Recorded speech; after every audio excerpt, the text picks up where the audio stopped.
Tarihin ehli döwürlerinde de türkmen halky öz döreden kämil eserleri, milli gymmatlyklary bilen dünýä ýüzünde uly gyzyklanma döredip gelýär. Ata-babalarymyzyň, mährem enelerimizin ýeti zekininden, dörejilik ustatlygyna dören milli gymmatlyklarynyň her biri biziň şuwlarymyzda çenli sarpalanyp, günnelik durmuşymyzda giňden peýdalanylýar. Berkarar döwletiň täze ýamyny galkynşy döwründe özgü halklaryň kamyňzemeýän kämil eserleri sünnäläp döredýän el hunerli ustalaryň hormat sarpasy hasam belende götürlýär.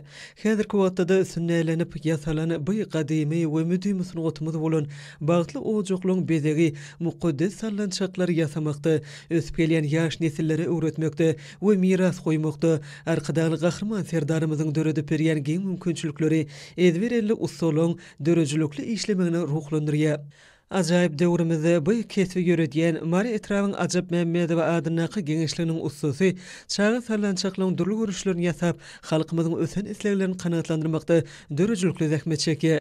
Ezberelli ustanyň dörejilik ustahanasyna durly ölçegli, döwrewap nusgaly sallançaklar ýasalýar.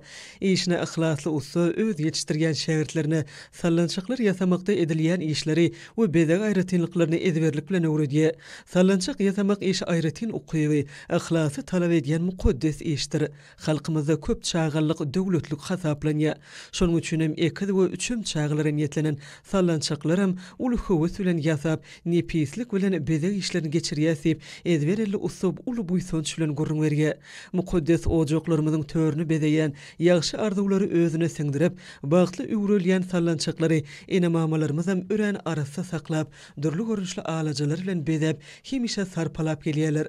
Bagtyar döwrümizde ýurdumyzyň elinden dür dökülýän ustalaryň nepislik bilen ýasaýan döwrewap sallançaklaryna halk köpçüliginiň islegi barhartýar.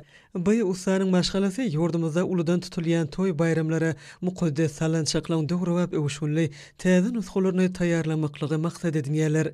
Olar ýurdumyzda asyrlar aşyp gelýän milli gymmatlyklarymy uly sarpa goýup, geljekki nesillere miras galmagy üçin döredip berýän giň mümkinçilikler üçin gahrman arkadagymyza hem hormatly prezidentimize alkyş sözlerini beýan edýärler.